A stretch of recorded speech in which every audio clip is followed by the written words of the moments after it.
Vi har brugt Skjern Maskinforretning lige så længe, som de har eksisteret. Jeg føler mig rigtig godt tilpas med de folk, både i salgsafdelingen, på lager og på værkstedet.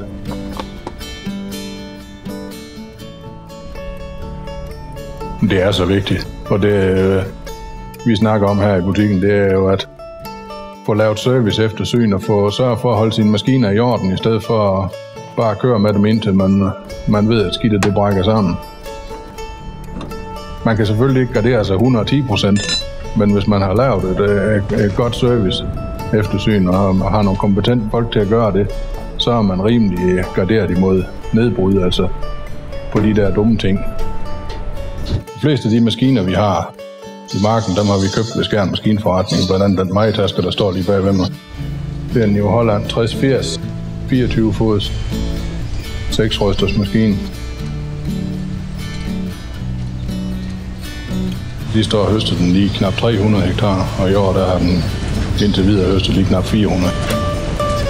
Og alle folk siger, at det kan ikke lade sig gøre, men vi har et god serviceteam, der bakker os op, og det gør, at vi altid kan holde vores maskiner kørende. Vi holder ikke stille ret længe, hvis det endelig skulle brække ned.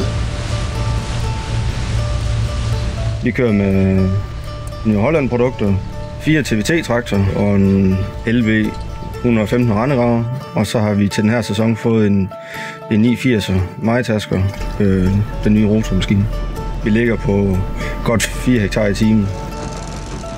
Service på Skjern Maskinforretning har vi ikke noget at sætte fingre på i høsten.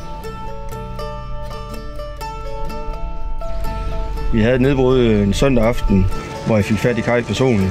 Og jeg havde en dialog med ham angående problemet, og den skulle løses. Der var en montør på det i løbet af natten, og Christian Meier kom fra Skjern Maskinforretning næste morgen 7:30. Og 8:30 der var vi klar til at høste igen. Fordelen med Skjern Maskinforretning er, at man får den personlige kontakt, når man ringer, og man ikke får fat i en telefonsvarer. Og at man bliver afhjulpet rimelig hurtigt.